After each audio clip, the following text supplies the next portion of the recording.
এই মেরাজের ঘটনা পবিত্র হাদিস শরীফের মধ্যে স্পষ্টভাবে এসেছে।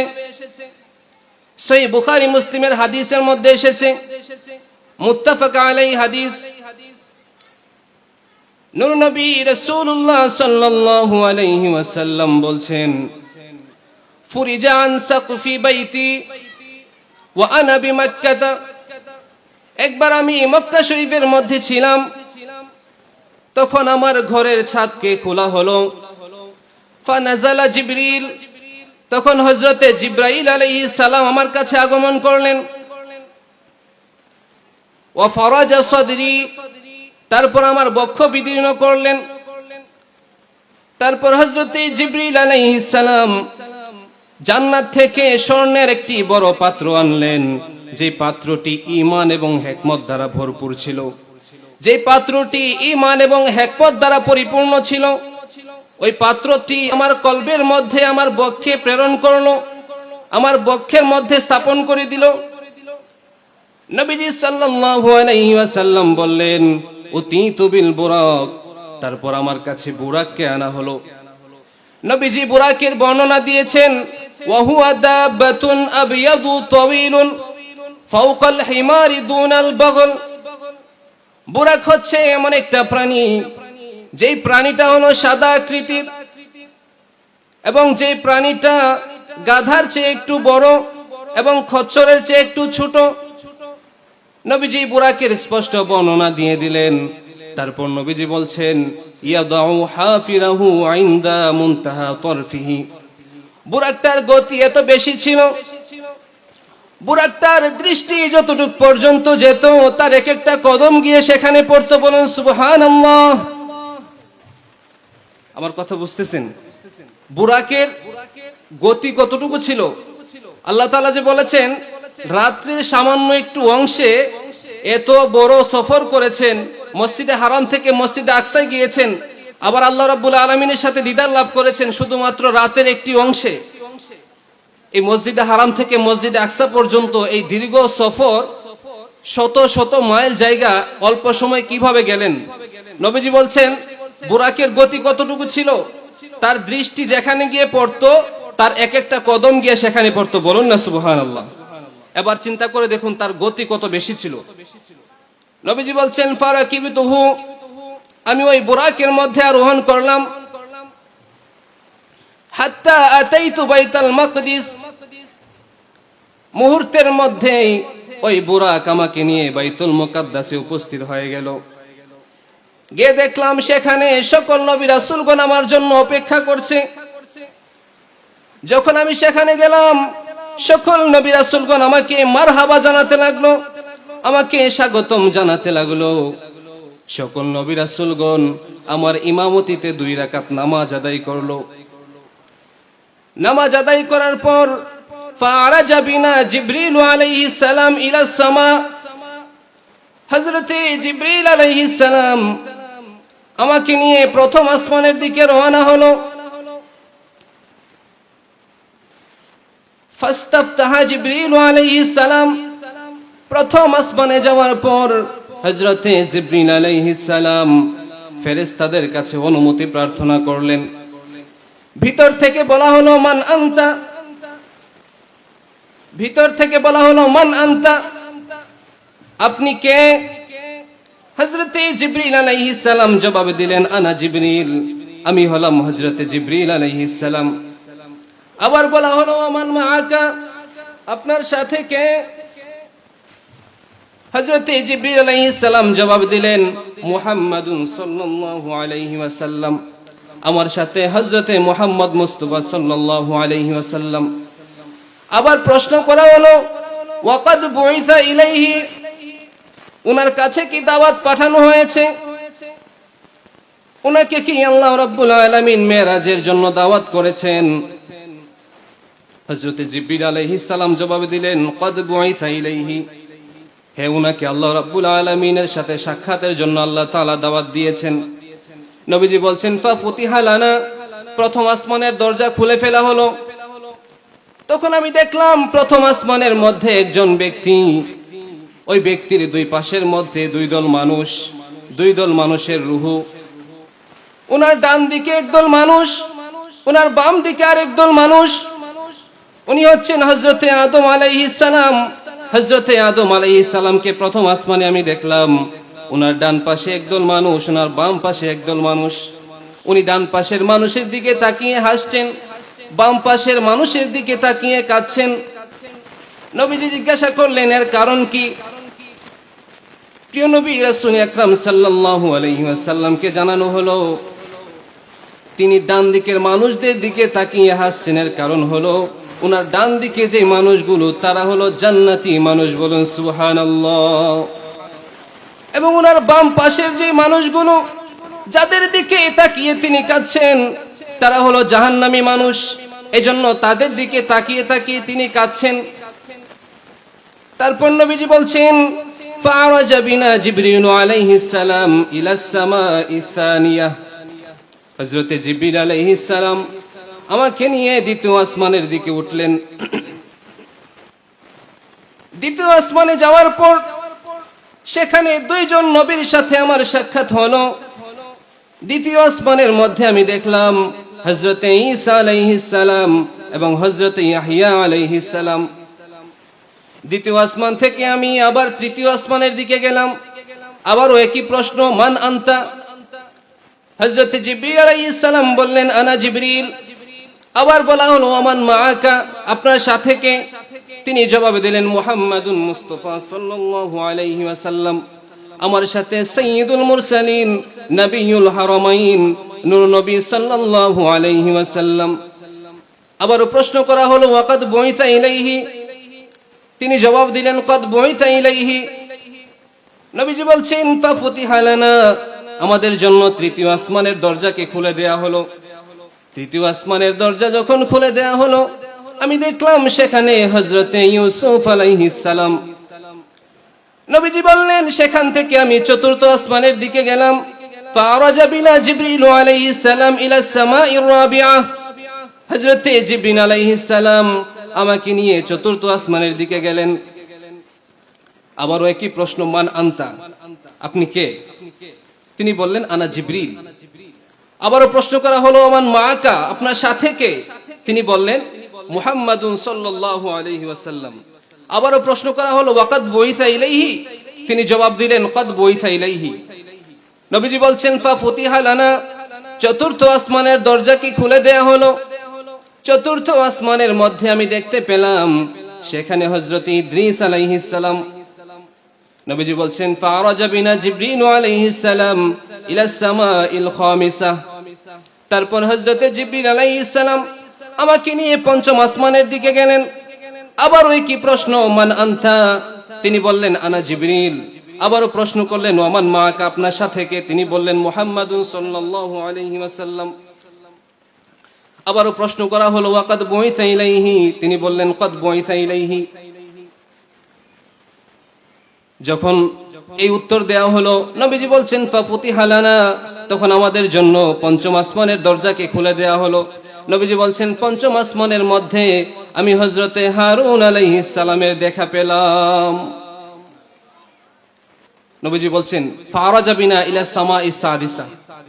তারপর হযরতে জিবরিল আলাইহিস সালাম আমাকে নিয়ে ষষ্ঠ আসমানের দিকে গেলেন।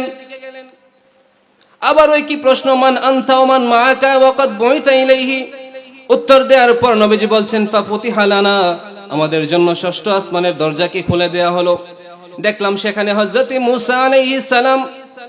সেখান থেকে আবার ফারাজা বিনা ইলাস সামাইস সাবিআ, আমাদেরকে নিয়ে আবার সপ্তম আসমানের দিকে গেল। সপ্তম আসমানে যাওয়ার পর সেখানে দেখলাম হযরত ইব্রাহিম আলাইহিস সালাম। সপ্তম আসমানে হযরত ইব্রাহিম আলাইহিস সালামকে দেখতে পেলাম এবং তিনি বাইতুল মামুরের সাথে হেলান দিয়ে বসা আছেন। বাইতুল মামুর হচ্ছে ফেরেশতাদের কিবলা। আমাদের দুনিয়াবাসীদের জন্য কিবলা হচ্ছে বাইতুল্লাহ। আমাদের দুনিয়াবাসীদের জন্য কিবলা কি? বাইতুল্লাহ। আমরা কাবা শরীফের দিকে নামাজ পড়ি না, আমাদের কিবলা হচ্ছে কাবা শরীফ। আমরা কাবা শরীফের দিকে নামাজ আদায় করে থাকি, এটা হচ্ছে আমাদের কিবলা। কিন্তু ফেরেশতাদের জন্য, আসমানবাসীদের জন্য একটি কিবলা আছে, সেটা হচ্ছে বাইতুল মামুর। নবীজি বলছেন, সপ্তম আসমানে গিয়ে দেখি হযরত ইব্রাহিম আলাইহিস সালাম ওই বাইতুল মামুরের সাথে হেলান দিয়ে বসে আছেন। বাইতুল মামুরটা কাবা শরীফের ঠিক উপরে সপ্তম আসমানে অবস্থিত, এবং নবীজি বলেছেন এই বাইতুল মামুর হচ্ছে এমন একটি মসজিদ যেই মসজিদে প্রতিদিন 70,000 ফেরেশতা প্রবেশ করে মসজিদে তাওয়াফ করে, এবং যারা একবার তাওয়াফ করবে কিয়ামতের পূর্বে তারা দ্বিতীয়বার সুযোগ পাবে না। বলেন না সুবহানাল্লাহ। এবার চিন্তা করে দেখেন আল্লাহর ফেরেশতার সংখ্যা কত। একবার যারা সুযোগ পাবে তারা দ্বিতীয়বার আর সুযোগ পাবে না। এইভাবে চলছে প্রতিদিন চলছে। নবীজি বলছেন সেখান থেকে সিদরাতুল মুনতাহায় গেলাম।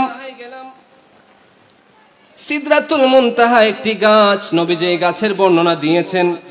এই গাছের পাতাগুলো হলো হাতির কানের মতো, এই গাছের ফলগুলো এত বড় হবে, এক একটা বড় বড় মটকার মতো ফল। পাতাগুলো হচ্ছে হাতির কান। হাতির কান কি ছোট নাকি বড়? হাতির কান তো বড়।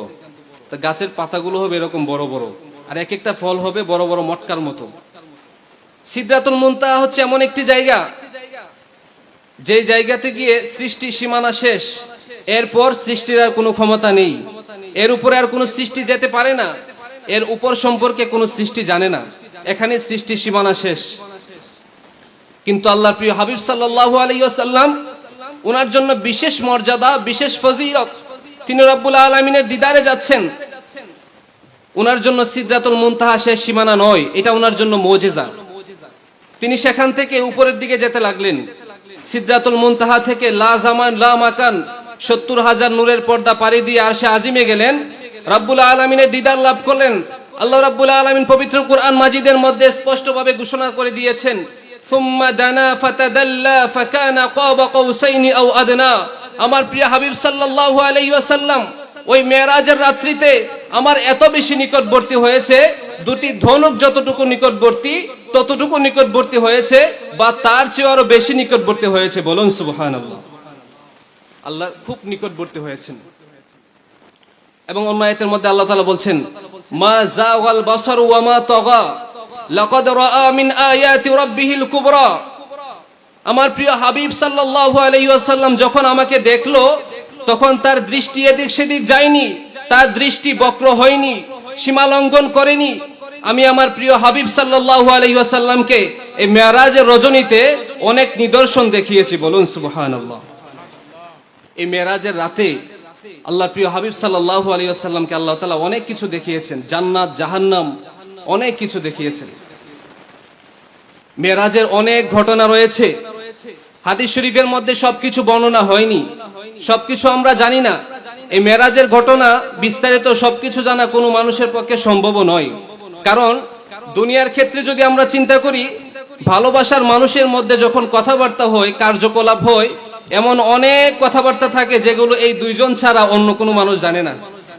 শুধুমাত্র এই দুইজনের মধ্যে সীমাবদ্ধ থাকে, পৃথিবীর অন্য কোনো মানুষ জানে না। এটা হচ্ছে দুনিয়ার কথা। আর আল্লাহ রাব্বুল আলামিন এবং আমার প্রিয় নবী সাল্লাল্লাহু আলাইহি ওয়াসাল্লামের যে ভালোবাসা, এটার মধ্যে কি কোনো তুলনা হতে পারে? কোনো তুলনা নেই, কোনো তুলনা চলবে না এখানে। তাহলে ওই ভালোবাসার মধ্যে যে কথোপকথন হয়েছে, যে আলাপ আলোচনা হয়েছে, যা কিছু হয়েছে, তার অনেক কিছুই রয়েছে যেগুলো কোনো সৃষ্টি জানে না এবং কখনো জানা সম্ভব হবে না।